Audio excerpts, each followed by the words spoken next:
is Yesenia Pumrath. I am the head leader of our ATE event coordination team. My name is Talisa Appleby. I go by Tally. First and foremost, I had my own volunteer booth for the trunk or treat. I was also in charge of helping being part of the ATE events committee and coordinating the event. As the person in charge of this, the most difficult part would probably have been making sure that everyone in my team felt important. I know I have to delegate each work so that it's not so much work on one person, but I also want to make sure that I'm not overwhelming them, but also making them feel like they're being helpful within the team. So just making sure everyone feels like they're being, an asset to what we're trying to create. The most difficult one was honestly working with some of the vendors that were coming in rather than the neighbors, because some of the vendors either already had booked appointments for other events, or there was last minute cancellations, or some of them just didn't no show. The goals for the festival for me is just to make sure that we had an opportunity, that we gave opportunities for our neighbors to just come together and just hang out and, have fun. So ultimately, I feel like we did achieve that. We had activities for the kids to keep them busy. We had food and music and different contests. I would have hoped that it had a bigger turnout, at least with more people. I do realize that this was the first event that this neighborhood did have, so I feel like as the neighbors start seeing more of it, then we'll have more attendance.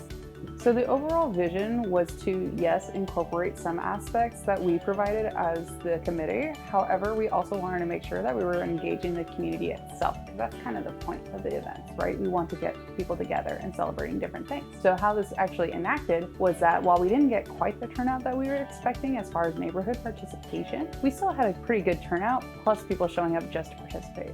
How do I think this event has impacted the community? I felt like that it's definitely the event that set other events in motion. Again, it was one of the bigger events that we've hosted in the community as a whole. So I feel like now they're going to be looking for it. And so by them looking for it, like, okay, when's the next event? Just brings, again, the community and neighbors of being a part of what we're trying to create, which is, being neighborly, creating events, get to know your neighbors. And so it's just more opportunities for everyone to get to know each other and for new neighbors that come into our neighborhood to create new relationships. I think a lot of the positive feedback is what really drives the answer to that question. Because while it was the first and it even wasn't our biggest event of this year, we still had a lot of good feedback and people wanting to engage in it in the future. Some neighborhoods don't have the opportunity or the luxury in some cases or privilege to have these kind of events. So when we have the opportunity, it really is something special, because it's one of those few opportunities where in this world that we have now, technology is always changing, right? And technology, in my opinion, is not necessarily the problem for antisocialness. It's what you choose to do with it. Well, we used it to our advantage to get people together. What was the inspiration of the Fall Festival? I don't think it was just the Fall Festival in general. It had to do with just the events as a whole.